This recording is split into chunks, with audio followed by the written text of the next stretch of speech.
화교가 막강한 경제력을 발휘할 수 있는 원천은 중망이라고 부르는 끈끈한 인맥 네트워크입니다. 중망 안에 들어간 화교는 경쟁자가 아닌 가족으로 온갖 지원을 해줍니다.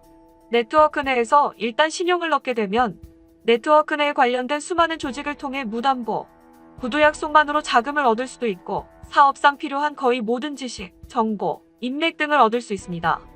이런 경제력과 조직력을 가진 화교들이 발을 들여놓지 못한 유일한 곳이 대한민국입니다. 과거 병자호란 때 임금의 아버지를 무단으로 납치할 만큼 중국인들은 오만방자했습니다. 조선 말기 각종 비단이며 호목, 양복지, 거울, 꽃신 등을 팔던 중국 상인들의 횡포는 말도 못할 지경이었습니다. 그들은 구경만 하고 가는 조선인들은 두들겨 패기도 했으며 본국에서 팔던 가격의 10배 이상을 강요하기 일쑤였습니다. 오죽했으면 일본이 점령했을 때 일본을 앞세워 청나라 상인들을 내쫓을 지경이었습니다. 대한민국 정부가 수립되고 이들의 귀화를 결혼 외에는 허가하지 않으며 외국인 토지법 등을 제정해 이들이 갖고 있던 토지를 회수하는 등 화교에 대한 엄격한 규제를 시행해 설 자리를 잃게 만들었습니다. 그러나 최근 이들의 차이나 머니가 스물스물 흘러들어와 여기저기 자리를 잡을 곳을 물색하고 있습니다. 몇 년 전 제주 바오젠 거리에 중국인 관광객이 늘어나고 이들을 상대로 상권이 활기를 띠자 돈 냄새를 맡은 중국인들이 상권을 접수하기 시작했습니다. 이미 2010년 2월부터 부동산 투자이민 제도를 시행하고 있는 제주도는 2014년 연말 기준으로 여의도의 2배가 넘는 땅이 중국인 소유가 되고 있었습니다. 건물주에게 임대료를 많이 주겠다고 계약을 걸어 기존의 한국인 상인을 내쫓거나 아예 건물을 매입해 임대료를 비싸게 올려나가게 한 다음 같은 중국인에게 가게를 임대해주는 수법으로 중국인들이 상권을 차지할 뿐만 아니라 부동산 가격의 거품도 만들어내고 있습니다. 2012년께부터 중국계 자본들이 바오젠 거리 내와 주변 건물들을 매입한 이후 매년 최소 500만원에서 600만원씩 임대료를 인상하고 있습니다. 실제 바오젠 거리 일대의 상업지역은 업종과는 상관없이 일반 건물의 평균 연임대료가 1층 5천만원대, 2층 4천만원대, 지하 3천만원대로 제주 지역에서 가장 높은 수준을 기록하고 있습니다. 바오젠 거리 상인들은 다음과 같이 말합니다. 중국인들이 건물을 매입하기 시작한 이후부터 임대료가 연간 500만원 넘게 폭증하고 있어 아무리 일을 해도 순이익이 발생하지 못할 지경에 이르렀다. 중국인들이 시세보다 높은 가격의 건물을 무작위로 매입하다 보니 임대료 폭증 현상으로 이어지고 있다. 임대료가 터무니없이 올라가다 보니 이미 주변 임대 상인들이 바오젠 거리를 떠나버렸고 그들이 떠나버린 자리에는 어김없이 대기업 프랜차이즈 업체 등이 자리를 잡는 등 기존 상권이 무너지고 있다. 그리고 상권으로서 가치가 떨어지면 한껏 올린 부동산 차익을 챙겨 썰물같이 빠져나가는 것이 그들의 수법입니다. 이렇게 차지한 중국인 가게에는 중국인 단체 관광객이 관광 코스로 들어옵니다. 중국 여행사에서 철저하게 중국인 가게만 연결해주고 있기 때문입니다. 전형적인 중국인끼리의 경제 네트워크가 형성되는 것입니다. 게다가 지금은 중국인 관광객을 유치하는 현지 중국 여행사가 직접 숙박시설과 쇼핑센터를 운영하는 구조로 변해 아예 수익을 통째로 가져가고 있습니다. 뿐만 아니라 밀집 상가의 일부를 사들여 공실로 만든 다음 상권을 일부러 죽입니다. 여기저기 불 꺼진 곳은 손님들의 발길이 뜸해지기 마련이죠. 기존의 상인들이 나가 떨어지기를 기다렸다가 그곳을 통째로 중국인 상권으로 만들려고 하는 일이 실제 벌어지고 있습니다. 화교들에게 한국은 중화민족으로서 자존심이 걸린 마지막 정복지입니다. 유일하게 정복하지 못한 곳에 대규모 차이나 타운을 세우고 경제의 핵심으로 부상하는 것이 그들의 목표입니다. 화교란 중국 민족의 특징을 잃어버리지 않고 거류국에 살고 있는 중국계 사람들이라고 학계에서는 정의하고 있습니다. 시진핑은 트럼프에게 말했던 한국은 중국의 일부였다라는 말에서 알 수 있듯 이들은 우리를 동반자나 파트너로 생각하지 않습니다. 한 수 아래의 이용상대일 뿐입니다. 우리나라와 경제적 이익을 같이 하며 더불어 살아가려고 우리나라로 들어오는 것이 아니라는 뜻입니다. 2016년 평택에는 여의도 크기의 초대형 차이나타운을 조성하려고 하였습니다. 경기도가 사업 시행자 지정 요건 미이행을 사유로 사업자 취소를 하고 법적으로 사업을 원점으로 돌렸으나 다른 사업 시행자를 찾는 등 아직 포기한 것은 아니라고 합니다. 문제는 최근 우리나라에 차이나타운을 건설하려고 접근하는 사람들이 지금의 동남아 경제를 꽉 잡고 있는 화교와 같은 지역인 광동 지역 사람들이라는 것입니다. 장사에 천재적인 감을 보이는 대만 사람들조차 광동과 상하이 사람들은 그 속을 알 수 없어 늪과 같다고 평했습니다. 미국의 샌프란시스코와 LA나 일본의 요코하마 등의 차이나타운처럼 긴 세월 속에 자연스럽게 형성되어 독특한 문화를 중심으로 관광사업에 일조를 하고 있는 차이나타운과는 성격이 다를 수 있습니다.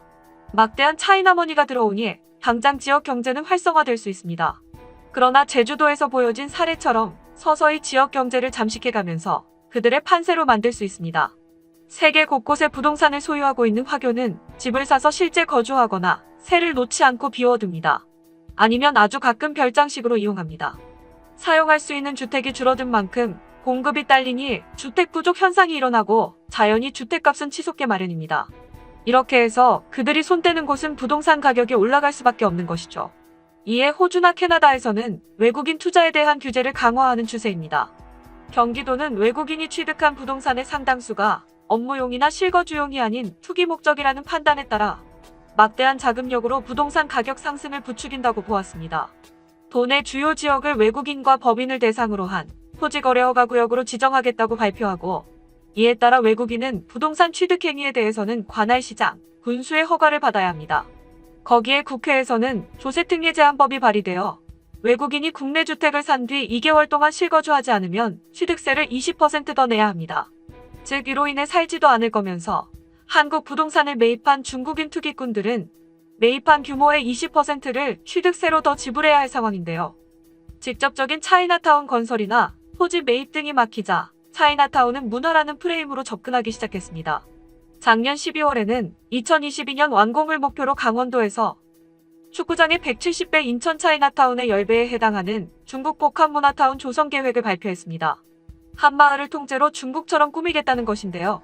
우리나라 건설사가 참여하고 있지만 그 건설사의 재계 순위로 볼 때 그냥 중국 자본으로 지어진다는 말입니다. 차이나머니가 한국의 강원도 관광 수익과 한중 문화 교류를 위해 투자할 리 없습니다. 중국의 1대1로 사업 홍보에도 강원도 차이나타운이 소개되었다고 합니다. 중국의 1대1로는 경제형 토합장 사업입니다. 우리나라는 공식적으로 중국의 1대1로 사업에 대해 참여하지 않겠다고 했지만 중국은 관광 수입으로 꼬셔서 결국 그들의 1대1로에 참여하는 꼴로 만들었습니다. 한 마을 전체가 중국 문화 단지입니다. 주 관광객은 중국인이 될 것이고 대규모 중국인을 유치하면 관광 수익을 낼 수 있을 것이라고 선전하고 있습니다. 그러나 중국 음식부터 중국 무술까지 중국 문화 콘텐츠들을 운영하려면 중국인들이 중심축이 되어야 할 것이고, 중국인 관광객을 상대하려면 중국어를 할 줄 아는 조선족이나 중국 사람들이 대거 유입될 것입니다. 우리나라 사람들이 그곳에서 무슨 일을 할 수 있을까요? 말 그대로 강원도에 우리나라 최대 규모의 차이나타운이 형성될 것입니다. 문화타운이 지어지는 춘천과 홍천은 군사 요충지로 최전방에 위치한 도시입니다. 과장된 생각일지 모르나 왠지 뒤통수에 적진을 마련해준 듯한 느낌입니다. 중국은 국익을 위해 스파이 활동의 문화 상징을 이용하는 것도 마다하지 않습니다. 공자학원은 중국어와 중국 문화를 세계에 알리고 중국의 소프트 파워를 고양하겠다는 취지로 설립되어 겉모습만 보면 중국문화원입니다. 한국에는 총 23개의 공자학원이 있어 아시아 국가 중 가장 많은 숫자입니다. 그런데 몇 년 전부터 미국과 스웨덴에서 잇따라 공자학원을 폐쇄하고 있습니다. 공자학원이 중국몽과 중국의 1대1로를 선전하는 도구에 이용되고 더 나아가 첩보 수집 조직으로 활용된다고 의심하기 때문입니다. 이것이 사실이라면 문화원이라는 탈을 쓴 스파이 기관이었던 것입니다. 이를 뒷받침하듯 2015년 1대1로 전략 확정 후에는 1대1로가 지나는 국가의 공자학원을 집중적으로 설립했습니다. 이와 비슷한 이유로 최근 미국은 중국 군부와 관련되어 미국의 기술과 지적재산권을 빼내려는 혐의가 있는 중국 유학생과 연구원 등 천여 명의 비자 발급을 취소했습니다. 이 또한 사실일 경우 중국은 처음부터 산업 스파이 목적으로 공산당에 충성할 유학생을 선별해 보낸 것이라고 볼 수 있습니다. 대사관과 유학생을 이용해 다른 나라의 체제를 흔드는 일도 서슴지 않았습니다. 미국 백인 경찰의 과잉 진압으로 숨진 조지 플로이드 추모에서 번진 폭동에 중국 대사관의 지시로 중국 유학생들이 조직적으로 가담했다는 정황도 나오고 있습니다. 세인트 존스 교회가 불탄 이후 나눈 것으로 추정되는 중국판 카카오톡 위챗 채팅방 대화 캡처 내용입니다. 현장에서 누가 중국어를 썼어? 뒤에서 조용히 돕고 끝나면 그냥 도망가기로 했잖아. 그러게 그렇게 큰 소리를 지르다니. 지금 미국에서 동영상이 급속히 퍼지고 있어. 장모관도 현장에 있었는데 다들 조직 규율을 지켜야지. 실제 주미 중국 대사관에는 장씨 성의 관계자가 근무하고 있는 것으로 확인됐습니다. 웨이거라는 이름의 한 네티즌은 트위터를 통해 LA 산타모니카 폭동 중 경찰이 중국 유학생 3명을 체포했다고 밝혔습니다. 그는 중국 유학생들은 중국 영사관의 지시로 거리에 나가 흑인들과 함께 행진하라는 지시를 받았다는 자백을 했다고 주장했습니다. 붙잡힌 유학생들은 중국 공산당을 대신해 분풀이했다는 등 중국 정부를 옹호하는 발언을 서슴없이 한 것으로 알려졌습니다.